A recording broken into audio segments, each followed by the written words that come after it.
Whispers in the basement detective Elena Marris had seen her share of blood, but nothing prepared her for the scene beneath the Harrow House.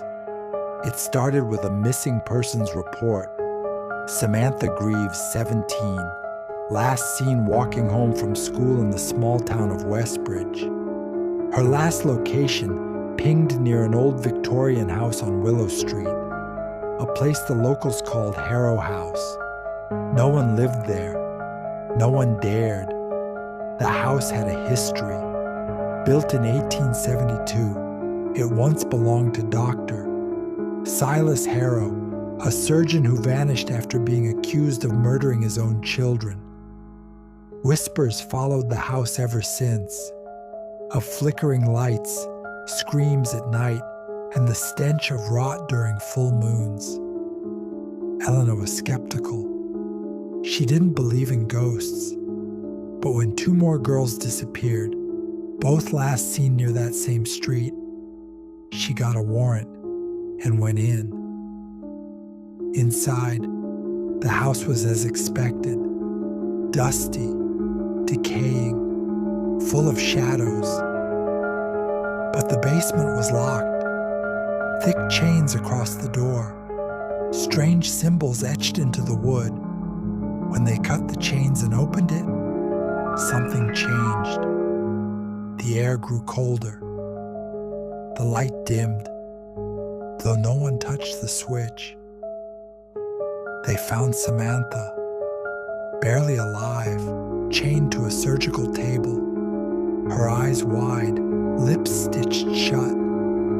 She wasn't alone. Beside her were the skeletal remains of at least 5 others. Some had been dead for years. One skull still had long strands of red hair. They found a journal too, bound in leather and damp with blood. Dr. Harrow's journal. Its pages told of a man who believed in purifying voices. He'd claimed the house was infected with them, voices from the soil that whispered truths too painful for mortals to hear. He wrote of his children hearing them first, then his wife, then himself. He had silenced them all. To quiet the voices, the flesh must scream. The last entry was dated October 3rd, 1886. I have buried them under the stone altar, but they won't stop. They whisper still, and I must answer. Elena didn't want to believe it, but what happened after sealed it. The girl, Samantha, was taken to the hospital. Once sedated, she began speaking in a voice that wasn't hers, old-fashioned, clipped, male. He told me the truth, she whispered. They're still in the walls. Later that night, one of the officers who entered the house shot himself in the head. Before pulling the trigger, he wrote a single word in his notebook. Whispers. The next day, Elena returned to the house alone. She needed answers. The basement was quiet, but not silent. She stood over the stone altar described in the journal, blood-stained, cracked. Then she heard it, a voice, low and crawling. Elena. Her flashlight flickered.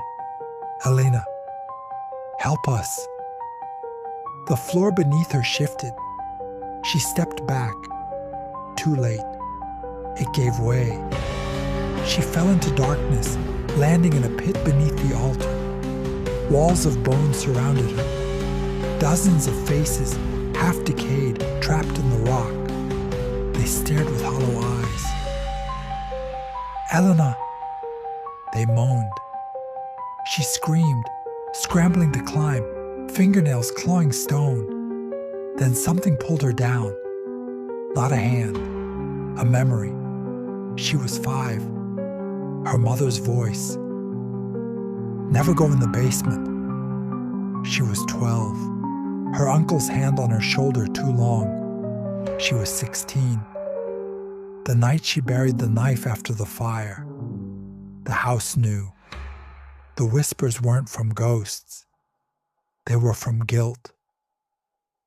Elena climbed out, barely breathing, her eyes wild, lips torn from screaming.